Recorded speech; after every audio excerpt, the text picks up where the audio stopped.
Hi అండి, అందరికీ నమస్కారం. నేను మీ హరి విశ్వనాథ్, FTP న్యూస్. కొత్త వలస పంచాయతీలో డంపింగ్ యార్డ్ని శ్మశానంలో ఈరోజు పెట్టడం జరిగింది.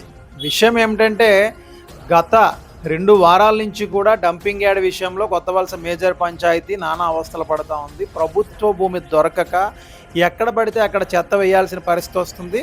రీసెంట్గా నిన్న కొత్త వలస శ్మశాన వాటికలో చెత్త వేయడంతో ప్రజలు గగ్గోలు పెట్టే పరిస్థితి కనబడతా ఉంది. ఇదే విషయాన్ని స్థానిక ఈవోని అడగగా దాన్ని ఇక్కడి నుంచి తీసివేస్తామని, ఎటువంటి డంపింగ్ శ్మశానంలో చేయమని, ఏదైతే DPO ఆదేశాల మేరకు ఈ చెత్త అంతా కూడా ట్రక్ ద్వారా మారిక వలస ఉప్పాడు దగ్గర చెత్త నుండి తయారీ కేంద్రానికి పంపిస్తున్నామని చెప్పడం జరిగింది. ఇదే విషయాన్ని FTP న్యూస్ ప్రశ్నించగా, ఇలా ఎన్నాళ్ళు ట్రావెలింగ్లో మీరు చెత్తను పంపిస్తూ ఉంటారు, ఎన్నాళ్ళు ఇలా చెత్త నుండి తయారీ కేంద్రాన్ని పంపిస్తారు, ప్రభుత్వ భూమి మీకు దొరకలేదని అడగగా, ఇప్పటికొచ్చి ఎటువంటి ప్రభుత్వ భూమి దొరికే పరిస్థితి లేదు, కొన్ని దగ్గర దొరికినా సరే అది అసాధ్యమైన ప్లేస్లని, అక్కడ సాధ్యం కాని పరిస్థితులుగా ఉన్నాయని అంటున్నారు. అయితే రెవెన్యూ సిబ్బంది ఇటు ప్రభుత్వ భూమి ఎతకడానికి విఫలమయ్యారా అన్నదానికి ఏమాత్రం నిస్సందేహం లేదు.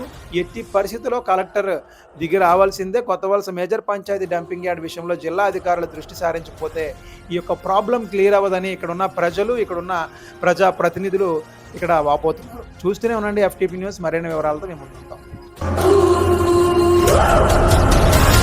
FTP న్యూస్ లో యాడ్స్ పొందాలి అనుకుంటే వెంటనే సంప్రదించండి 9573621009.